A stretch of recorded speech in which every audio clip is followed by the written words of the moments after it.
बहुत बहुत मुबारक दिन है आज। आज बड़े बड़े प्रमोशंस हुए में हमारे आदरणीय मर्करी लेवल में संजय सर, जिनका हाथ पकड़ के इस मंच तक आए,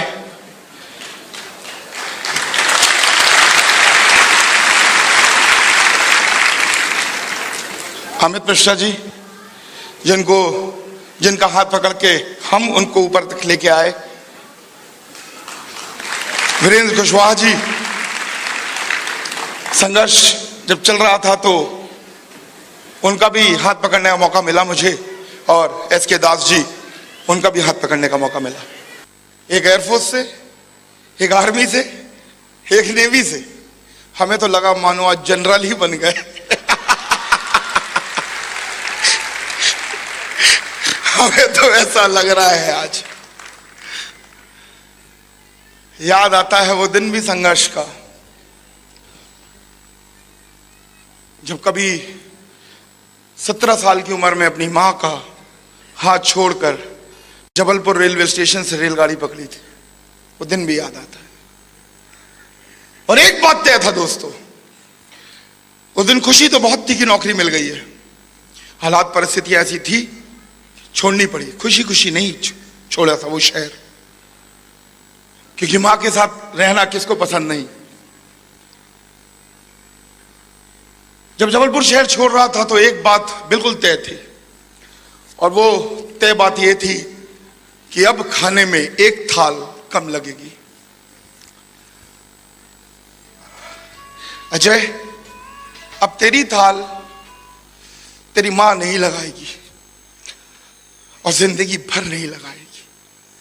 कभी छुट्टी जाएगा तो लगेगी। साल में 2 महीने की छुट्टी, और इस 2 महीने की छुट्टी के दौरान कभी उनके साथ मिल गया तो ठीक, और नहीं तो जिंदगी तो यूं ही चलेगी। भगवान ने क्या मेरे लिए यही लिखा था? क्या मेरे जीवन में यही था? जब भाई को देखता था तो भाई के लिए, तो आज भी मेरा भाई वहीं रहता है, लेकिन मेरे लिए शायद वो नहीं था। बहुत दुख होता था। फोन करके पूछती थी, 17 साल का था ना, फोन करके पूछती थी कैसा है। बोलता था ठीक हूं मां। कुछ खाया? खाया। कैसी चल रही है जिंदगी? कहता था ठीक हूं। कहती थी खुश है? मैं बोलता बहुत खुश हूं। फोन रखता था, सोचता था क्या बोलूं अब इनको, क्या बताऊं इनको। मैं जानता हूं ऐसे बहुत सारे लोग यहां बैठे। आदत सी पड़ गई है, आदत सी पड़ गई है कि कोई पूछता है कैसे हो तो जवाब देने के ठीक हूं। बरसों से बोलता आ रहा हूं ना ठीक हूं। कैसे हो? बहुत अच्छा। कैसे हो? बहुत अच्छा। कैसे हो? बहुत अच्छा।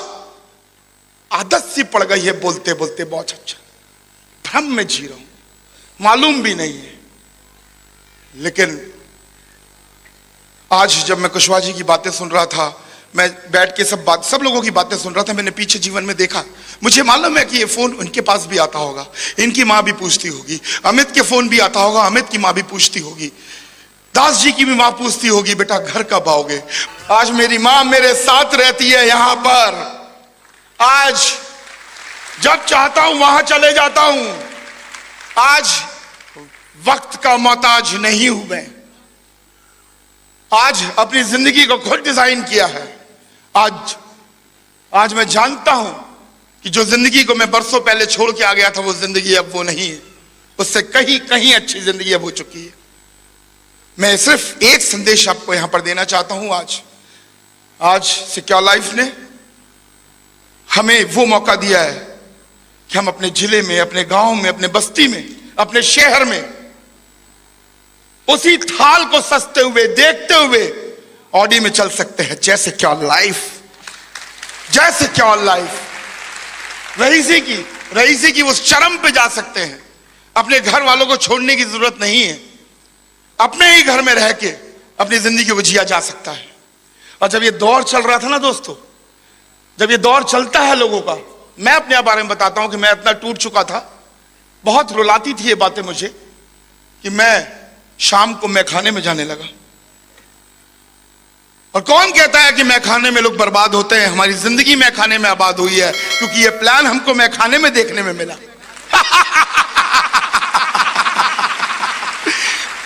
और एक बार और बताना चाहूंगा आपको, अगर होश में होता तो ज्वाइन नहीं करता, बेहोश था इसलिए ज्वाइन कर गया।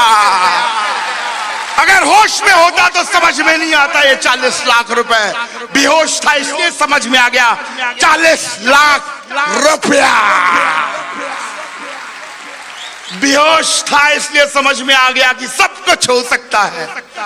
होश वाले तो कैलकुलेशन करते हैं, होश वाले हमें पागल बोलते हैं।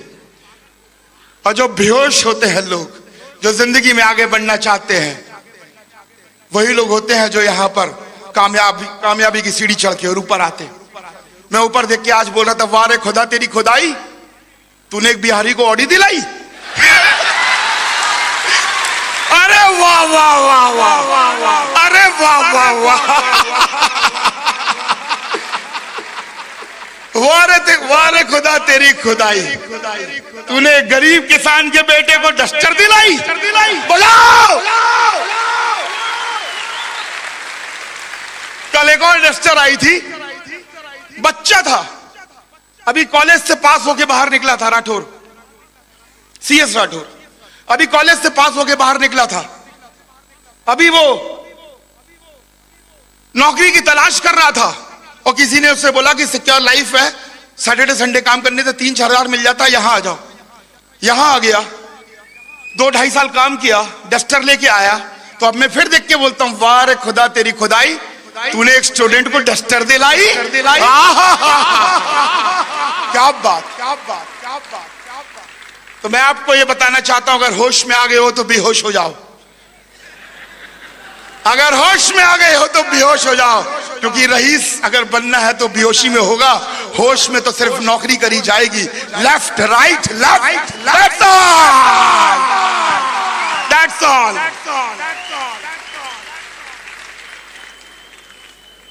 हम जानते हैं ये बात, हम जानते हैं ये बात, क्योंकि ये बात समझ में आएगी नहीं, क्योंकि हमें भी समझ में नहीं आई थी, हमें समझ में ही नहीं आई थी, हमें मालूम ही नहीं था कि हम गरीब हैं। मैं अक्सर लोगों को सुनता हूं, नेताओं को सुनता हूं, 2014 में अब इलेक्शन का दौर आ रहा है, कोई कह रहा है कि गन्ने की खेती को इंप्रूव करवा देंगे, कोई कहता है उद्योग ठीक करवा देंगे, कोई कहता है पानी मुफ्त ले लो, कोई कहता है बिजली मुफ्त ले लो, कोई बोलता है कुछ ले लो, कोई बोलता है कुछ ले लो। लेकिन हम जैसे लोगों का क्या, जो चंद हजार की नौकरी कर रहे हैं, ना तो हम 3 में है ना हम 13 में है, ना उगला जा सकता है ना निगला जा सकता है। हमारे घर वाले तो बोलते हैं भाई नौकरी में आ गए, ठीक है, बाल बच्चे पाल लेगा, लेकिन पीछे पलट के देखो ना उन बच्चों को, उनकी भी तो चाहत है कि उनके भी पापा वो कार लेके आए जिसकी छत खुले, और उनकी बेटी भी बाहर निकले और बोले जियो जिंदगी, और बोले जियो जिंदगी। लेकिन घर वाले तो बोलेंगे यार इसकी तो नौकरी लगी है, इसकी तो नौकरी लगी है, और नौकरी वालों को कोई नहीं पूछता, ना 3 में ना 13 में। हर किसी के लिए कुछ ना कुछ है इस बार इलेक्शन में, लेकिन हम जैसे लोगों के लिए कुछ नहीं है। कोई सोच ही नहीं रहा, जहां पर हो ठीक हो, तरक्की करो, खूब मेहनत करो। अरे खूब मेहनत कर रहे हैं, खूब मेहनत कर रहे हैं, लेकिन एक कंपनी है जो ऐसे ऐसे लोगों के बारे में सोचती है, और वो है सिक्योर लाइफ। हम जैसे लोगों के लिए, हम जैसे लोगों के लिए चंद हजार की नौकरी करते थे, मां से दूर रहते थे, छुट्टी मिलती थी तो जाते थे, मोहताज थे उस पेन के, उस कलम के, कि अगर सिग्नेचर होगा तो मां से मुलाकात होगी, अगर सिग्नेचर नहीं होगा तो मां से मुलाकात नहीं होगी। मोहताज थे उस कलम के, उस कलम को तोड़ दिया, सिक्योर लाइफ में ज्वाइन किया। Thank you so much secure life, thank you so much. उस कलम को तोड़ना होगा, उस कलम को तोड़ना होगा। हमारे बारे में सोचता कौन है?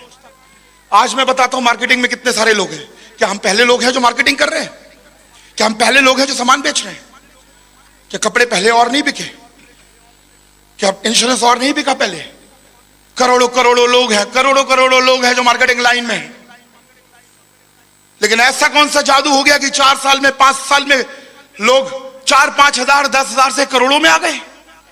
ऐसा कौन सा जादू है कि लोगों ने अपने साथ काम करने वाले लोगों के घर खरीदवा के दे दिए, अपने साथ लोग जो साथ में काम कर रहे थे उन लोगों को गाड़ियां खरीद के दे दी, और सपने की ताकत का अंदाज हो गया। तो मार्केटिंग तो बहुत सारे लोग करते हैं, बहुत सारे लोग, लेकिन हमें देखना यह होगा कि हम कौन सी लाइन में खड़े हैं, हम कौन सी लाइन में खड़े हैं। 2001 से पहले मैं 4,500 की लाइन में खड़ा था, अपना नंबर का इंतजार कर रहा था। 1 साल, 2 साल, 3 साल, 4 साल, और मुझे 20 साल तक जाना था उसी लाइन से आगे बढ़ते बढ़ते। और 13 साल में आने के बाद मेरे कदम 8,500 पे आके रुके। 13 साल चलने के बाद 4,500 से 8,500 के कदम पे आके रुके, 13 साल चलने के बाद। और 20 साल चल लेता दोस्त, अगर 20 साल तो 32,000 पे आके रुकता। मैं ये बात जानता था कि इस लाइन में लोग लगने वाले लोग सिर्फ अपने बच्चों की 2 शादी और 1 घर खरीद पाते हैं बड़ी मुश्किल से, और उसके बाद सुबह का अखबार लेके पार्क में बैठते हैं, क्योंकि उसके बाद कोई पूछने वाला नहीं होता। तो जिस लाइन में हम खड़े हैं, आज आपको यह चेक करना है कि जिस लाइन में आप खड़े हैं उस लाइन में आखिरी पे जाके आप कहां पहुंचेंगे। हम जानते हैं इस बात को कि लाइन हमें बहुत दूर तक नहीं ले जा सकता, और हम किस्मत का वास्ता देकर रोक लेते हैं। तो आज वक्त है कि लाइन बदल लें। अगर 4,000 की लाइन पे खड़े हैं तो हमको 2 लाख रुपए हफ्ते की लाइन पे आना होगा, 8 लाख रुपए महीने वाली लाइन पे आना होगा। और अगर भूख है और पैसा कमाना चाहते हो तो 2 आईडी और 3 आईडी वाली लाइनों में लगना होगा, क्योंकि एक आईडी से वीनस हो, दूसरी आईडी से डबल डायमंड हो 1 साल पहले। तो और ज्यादा भूख है तो वो लाइन को बदलना होगा, और उस लाइन में आके आपको आगे बढ़ना होगा। हम किस्मत को कोसते हैं ये सोच के कि हम मेहनत करते हैं। क्राइटेरिया क्या है यहां पर डायमंड बनने का? अरे जो आप कर रहे हैं वही क्राइटेरिया है। ये देखो, ये पसीना बह रहा है, इस पसीने की कीमत 4,500 रुपए लगाई थी 2001 में फौज ने, और इस पसीने की कीमत है सिक्योर लाइफ ने 10 लाख रुपए लगाई है। पसीना तो यही बह रहा है दोस्त, पसीना तो यही बह रहा है, पसीना तो यही बह रहा है, और यही काम करना है। जो मेहनत वहां कर रहे हो 4,000 वाली लाइन पे, वो मेहनत यहां करनी है 10 लाख वाली लाइन पे। कर्मठ हो, ईमानदारी से काम वहां कर रहे हो, ईमानदारी से काम यहां करना है। सच्चाई से काम वहां कर रहे हो, सच्चाई से काम यहां करना है। वहां पर सपनों की ताकत के बारे में नहीं मालूम है, या सपनों की ताकत के बारे में बताया जाता है। अगर मैं अपनी कामयाबी का श्रेय अगर किसी को दूंगा तो सिर्फ और सिर्फ इवॉल्व इंडिया को दूंगा, सिर्फ और सिर्फ इवॉल्व इंडिया को दूंगा। क्योंकि जिस स्कूल से मैं पढ़ के निकला था, मुझे नाज है ये बताते हुए कि मैं सेंट अलोयसियस स्कूल जबलपुर से पढ़ के निकला, जो जबलपुर का आज तक का सबसे बेहतरीन स्कूल है। और मैं फौज की नौकरी में चला गया था। उसके बाद 2001 के बाद मैं जिस स्कूल में आया, ये सिस्टम फॉर सक्सेस जो है, ये एजुकेशन फॉर सक्सेस है। जब तक एजुकेट नहीं होंगे, क्योंकि यहां पे मैंने सीखा, if you work hard on a job you will make your living, and if you work hard on yourself you will make Fortune. अगर आप अपने काम पे मेहनत करते रहोगे तो सिर्फ जीविका बनाओगे, और अगर आप अपने ऊपर मेहनत करना चालू कर दोगे तो आप जिंदगी बना लोगे। और इवॉल्व इंडिया ने मुझे तराशा, मुझे बनाया, मेरी पर्सनालिटी को निखारा। मुझे याद है बचपन में मेरे घर के आसपास, मेरा पुराना घर था खपरेल वाला, वहां आसपास कुछ लड़कियां होती थी, बड़ी दीदी, वो बेसन में हल्दी और मलाई लगा के लगाया करती थी। तो मैं भी चले जाता, दीदी मुझे भी लगा दो, मैं भी काला हूं, मैं भी गोरा हो जाऊंगा। सुंदर बनना चाहता था, सुंदर दिखना चाहता था। इवॉल्व इंडिया में आया, यहां पर हल्दी, बेसन और मलाई नहीं लगा, इन्होंने रगड़ के तराशा। लेकिन आज जो मलाई मिल रही है ना, वो 10 लाख रुपए की मिल रही है दोस्त। ये पर्सनालिटी है इवॉल्व इंडिया ने जो सिखाया है मुझे, जो बनाया मुझे। मैं इस ऑर्गेनाइजेशन को सलाम करता हूं। और हम लोग जो डायमंडशिप का रास्ता है वो इसके माध्यम से है, इसके साथ है। मैं गर्व महसूस करता हूं बताते हुए कि इवॉल्व इंडिया में आज बड़े बड़े दिग्गज, मिस्टर हर्ष बिल्ला, मिस्टर दीपक बिल्ला, मिस्टर सुनील मान, मिस्टर संजय गुप्ता, और मैं एक छोटा सा नासीस, इसी का एक हिस्सा हूं, mister B Singh, mister Vijender, mister Subodh Tiwari, mister Sanjay Tiwari, mister Amit Mishra, mister Praveen Sinha, double diamond S S Panda, mister T R Nayak Sher, mister रतन। ये दिल्ली का मोर्चा है। और पूर्वांचल के मोर्चे में संजीव, बरकरी लेवल पे आदरणीय हमारे, और बड़े बड़े, ये सब इवॉल्व इंडिया के वो लोग हैं जो इस मोर्चे को संभाले हुए हैं, जो आगे ले जाना चाहते हैं, सच्चाई के साथ, ईमानदारी के साथ आगे बढ़ना चाहते हैं। क्योंकि मैं जानता हूं और हम जानते हैं कि हमारे जैसे बहुत सारे लोग हैं, बहुत सारे लोग हैं जो सपना लेके यहां पर बैठे हुए हैं। अरे जब मैं यहां पर बैठा हुआ था, पहली बार जब मैं कभी बैठा था, तो मैं बोल रहा था कि मुझे क्या मतलब है कि कौन क्या गाड़ी चलाता है, मुझे क्या मतलब है कि आप कितने पैसे कमाते हो, मुझे तो ये मतलब है कि मेरी बीवी कितने हजार का लहंगा पहनेगी, ये बताओ। मुझे ये बताओ कि मेरे बच्चे कौन सी गाड़ी में चलेंगे, ये बताओ। मेरा तो एक ही ड्रीम होता था, मुझे ये बताओ कि मेरी ऑडी कैसे आएगी, मुझे ये बताओ कि मैं 10 लाख पे कैसे पहुंचूंगा। जब व्यक्ति यहां बैठा होता है तो वो अपने बारे में सोच रहा होता है। मुझे ये बताओ कि मैं अपने मां को गर्व कैसे फील कराऊंगा, ये बोलते हुए कि मां मैं तेरी ही कोख का। मैं बताता हूं, जब मैं बचपन में पढ़ता था और पढ़ाई नहीं कर पाता था, तो मेरी मां बोलती थी बेटा पढ़ ले, पढ़ ले, नहीं तो नौकरी नहीं मिलेगी, बर्तन मजेगा तू। और मैं उनसे बोलता था मां एक दिन तेरा ये बच्चा बहुत रईस बनेगा। मैं बोलता था और वो प्यार से अपने आंचल में ऐसे लगा लेती थी, बोलती थी जियो जियो, मेरा आशीर्वाद है, लेकिन पढ़ तो ले, पढ़ ले।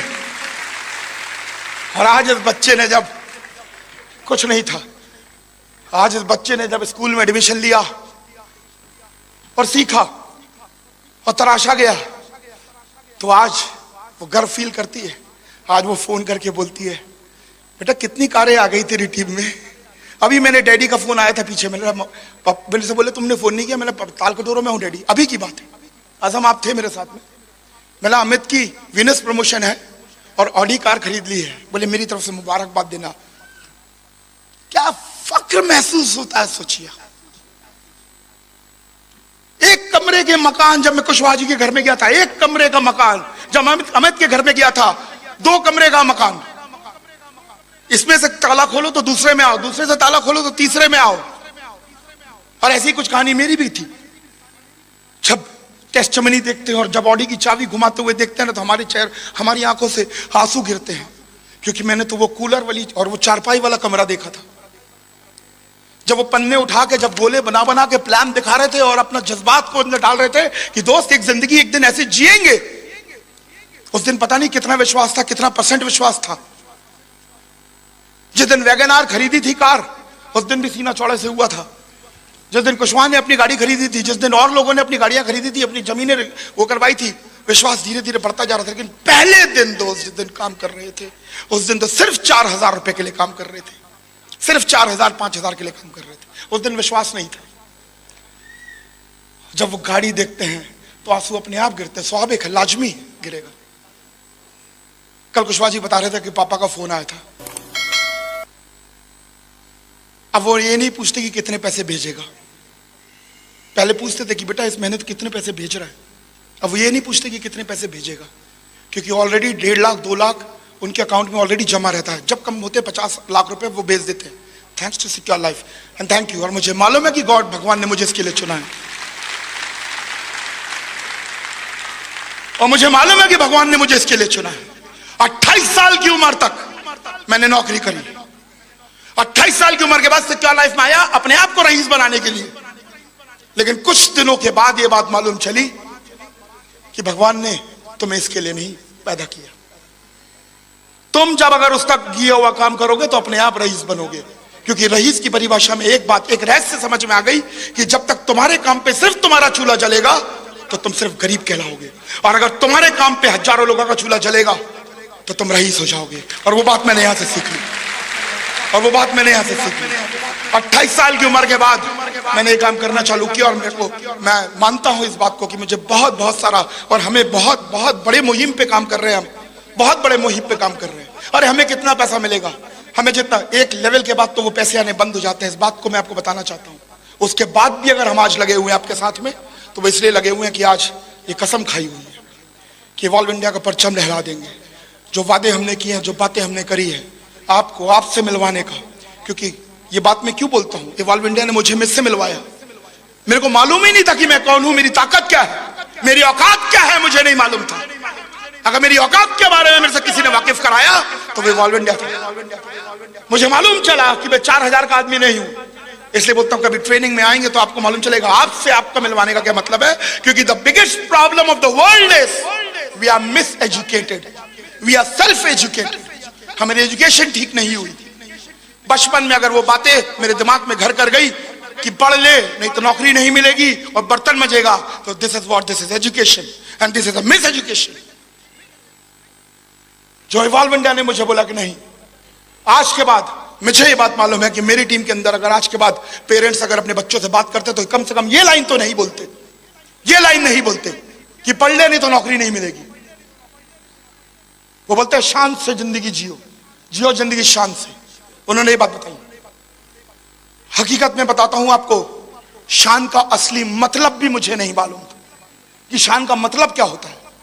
शान अगर मैंने सुना था तो अमिताभ बच्चन की पिक्चर जानता था मैं। यहां मालूम चला शान क्या होता है। ये शब्द जुनून, शान, ये सब पिक्चर के टाइटल हुआ करते थे, आज जिंदगी का हिस्सा बन गए। Thank you sir, thank you so much, thank you. आज जिंदगी का हिस्सा बन गए। आज जब हमने एक नारा लेके हम चले थे कि जियो जिंदगी शान से, उस टाइम नहीं मालूम था गरीबी क्या होती है, नहीं मालूम था कि 4000 कमाने वाला व्यक्ति अपने आप को अमीर समझता था, क्योंकि वो सोचता था कि रेलवे स्टेशन पे जो पड़ा हुआ है और किसी का दिया हुआ खा रहा है वो गरीब है। मैं गरीब नहीं हूं, क्योंकि दिवाली में बम पटाखे मेरे घर में फूटते थे, कपड़े मैं पहनता था, तो मेरे को गरीबी का एहसास नहीं था और मालूम नहीं था, परिभाषा नहीं मालूम थी गरीबी क्या होती है। काम चल रहा है तो सब ठीक है, संतुष्टि थी, जबरदस्ती थोपी हुई संतुष्टि, थोपी हुई संतुष्टि। सब कुछ है हमारे पास, सब कुछ, सब कुछ, सिर्फ हाथ बढ़ा के आगे बढ़ना है, विश्वास पैदा करना अपने अंदर। और मैं जानता हूं ये बात, तो ये कसम है हमारा आपसे और वादा है हमारा आपसे कि इवॉल्व इंडिया का झंडा तो हिंदुस्तान के अंदर लहराएगा जब तक जान में जान है और खून में खून है। इसको तो डंके की चोट पे हम आगे लेके जाएंगे, शहरों शहरों के अंदर, शहरों शहरों के अंदर ये गरीबी का आलम मिटाएंगे और ये बताएंगे कि किस तरह से काम करके आपको आगे बढ़ना है। एक बात और मुझसे बोली गई है जो मैं आज बताना चाह रहा हूं आपसे, कि डायमंड शिप के केक से पहले आज तक 2 लाख रुपए का केक नहीं कटा। डायमंड शिप के केक से पहले, क्योंकि डायमंड बनने के बाद ही लोगों ने सीलिंग टच किया है आज तक, लेकिन अब वक्त बदल गया। 2 लाख रुपए का केक डायमंड शिप से पहले कटवाएंगे, ये भी देखेंगे हम लोग इसके बाद। और इसके लिए मैं एक बात बताता हूं, आज तक लोगों का यह मानना है कि 10,000 लोगों की टीम के बाद 2 लाख रुपए का केक कटता है। मैं आपको बताना चाहता हूं ईमानदारी से, अगर 100-150 लोग, कर्मठ लोग, हम जैसे बेहोश लोग, हम जैसे जज्बे वाले लोग, हम जैसे लोग जो अपने परिवार से बेइंतहा प्यार करते हैं, हम जैसे लोग जो अपने बच्चों को वो ऑडी की या किसी कार की रूफ निकले और उसमें से बच्चा हाथ हिलाता हुआ निकले, ये सपना देख रहे हैं और उनको वो जिंदगी देना चाहते हैं, ऐसे 100-150 लोग आपकी टीम के अंदर जनरेट हो जाएं। ऐसे 100-150 लोग आपको उस मुकाम तक पहुंचा देंगे और वो केक कटवा देंगे। इसी के साथ जियो जिंदगी शान से। 2014 तो हमने चेंज का नारा दिया है, चेंज, परिवर्तन। 2014 में बहुत सारा परिवर्तन होने वाला है। आप लोग घर पे जाके बताइएगा ये बात, बहुत बड़ा परिवर्तन होने वाला है। बहुत बड़े बड़े चेक साइज बनने वाले हैं। आपके अपने घर, आपकी अपनी गाड़ी, जो सपने आप लेके चल रहे हैं, उसको हाथ में मुट्ठी में बांध के रखिए, ढेर सारी शुभकामनाओं के साथ, और उन सारे बच्चों को प्यार जो इवॉल्व इंडिया के परिवार का हिस्सा है, हमारी ओर से बहुत ढेर सारे प्यार, और आपके सपने पूरे हों ऐसी आशा के साथ मैं अलविदा लेता हूं। Thank you so much and go diamond. Thank you so much.